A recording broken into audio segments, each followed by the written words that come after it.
Hi hello அனைத்து நண்பர்களுக்கும் இனிய வணக்கம். பிஎம் கிசான் உடைய பணம் 2000 ஸோ ஆண்டுக்கு 6000 ரூபாய் பிஎம் கிசானுடைய பணம் தர போகிறாங்க. நிறைய பேர் தகுதி நீக்கம் செஞ்சுருக்காங்கன்னு சொல்கிறாங்க. என்னன்றதை பற்றி எல்லாமே இந்த ஒரு வீடியோவில் நாம் பார்க்கலாம்.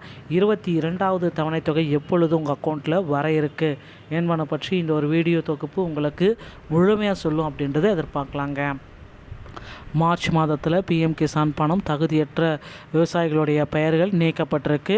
2000 ரூபாய் பெற விவசாயிகள் செய்ய வேண்டியவை என்னென்ன? மத்திய அரசின் பிரதம மந்திரி கிசான் சம்மன் நிதி யோஜனா திட்டத்தின் கீழ் பயன்பெறும் கோடிக்கணக்கான விவசாயிகளுக்கு ஒரு முக்கியமான செய்தி வெளியாயிருக்கு. கடந்த 7 ஆண்டுகளாக நடைமுறையை ஆய்வு செய்வதில் பிஎம் கிசான் திட்டத்தில் 22வது தவணை தொகை மார்ச் மாதம் முதல் அல்லது 2வது வாரத்தில் வெளியாகலாம். விவசாயிகளுடைய வங்கி கணக்கில் நேரடியாக வர வைக்கப்பட வாய்ப்புகள் உள்ளது. திட்டத்தின் கீழ் தகுதி உள்ள விவசாயிகளுக்கு ஆண்டுக்கு 6000 ரூபாயை தலா 2000 வீதம் சம 3 தவணைகளில் நேரடி பணிப்பாற்றம் மூலம் டிபிடி மூலம் பெறுகிறார்கள். பிப்ரவரி 24 2019 அன்று தொடங்கப்பட்டது. இதுவரை 21 தவணைகள் வெற்றிகரமாக வழங்கப்பட்டுகிறது. இந்த 22வது தவணை ஏன் தாமதமாகுது அப்படின்னா, நிச்சயமற்ற முறையில் இத்திட்டத்தின் பலன்களை பெற்று வந்தவர்கள் மற்றும் விதிகளை மீறியவர்கள் தற்பொழுது நீக்கப்பட்டு வருகின்றனர். குறிப்பாக இகேஒய்சி முடிக்காதவர்களின் கணக்குகள் முடக்கப்படுகிறது. வங்கி கணக்குடன் ஆதார் எண்ணை இணைக்காதவர்களின் கணக்குகள் முடக்கப்படுகிறது.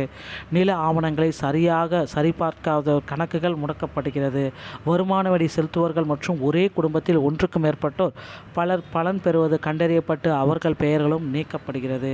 விவசாயிகள் கவனிக்கப்பட வேண்டிய முக்கியமான விஷயங்கள் என்ன அப்படின்னு பார்த்தா, ஸோ உங்களுக்கு வர வேண்டிய 2000 ரூபாய் தடையின்றி கிடைக்க வேண்டும்னா இருக்கிற 3 விஷயத்தை கண்டிப்பாக செய்யணும். இந்த ஸ்டேட்டஸ் பக்கத்தில் உங்களுடைய பிஎம் கிசானுடைய போர்ட்டலில் ஸ்டேட்டஸ் பக்கத்தில் எஸ் என்று இருக்க வேண்டும்.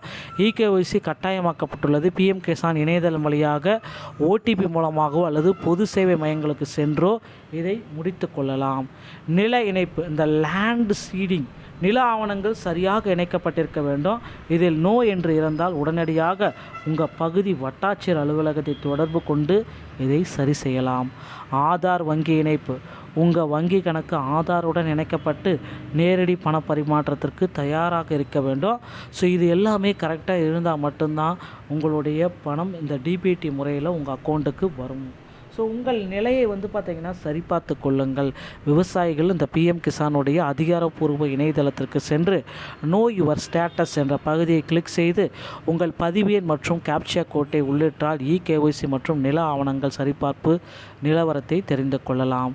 அரசு இன்னும் அதிகாரப்பூர்வமாக இந்த 22வது தவணை தொகை எப்போ வெளியிட போகிறாங்கன்ற ஒரு அறிவிப்பு வரவில்லை என்றாலும் மார்ச் மாதத்தின் நடுப்பகுதியில் இந்த தொகை விவசாயிகளின் கணக்கிற்கு வந்து சேரும் என்ற பலத்த எதிர்பார்ப்பு நிலவுகிறது. எனவே தகுதியுள்ள விவசாயிகள் தங்களது ஆவணங்களை இப்பொழுதே சரிபார்த்து கொள்ளுங்கள். அதிகபட்சமாக இந்த பிஎம் கிசானுடைய 22வது தவணை தொகை வெளியாகுவது எப்போ அப்படின்னு பார்த்தீங்கன்னா, மார்ச் மாதம் 10ஆம் தேதிக்கு முன்னாடி வெளியாகும். பாரத பிரதமர் ஏழை எளிய மக்களுக்கு ஒரு நல்ல செய்தியை விரைவில் வெளியிடுவார் அப்படின்றத நம்ம எதிர்பார்க்கலாங்க. பிஎம் கிசான் பற்றின தகவல்களை நீங்கள் உடனுக்குடன் தெரிஞ்சுக்க நீங்கள் நம்முடைய சேனலை சப்ஸ்கிரைப் அண்ட் பெல்லை கிளிக் பண்ணிச்சுக்கோங்க. மீண்டும் ஒரு நல்ல தகவலோடு நான் உங்களை சந்திக்கிறேன். நன்றி, வணக்கம், தேங்க்யூ.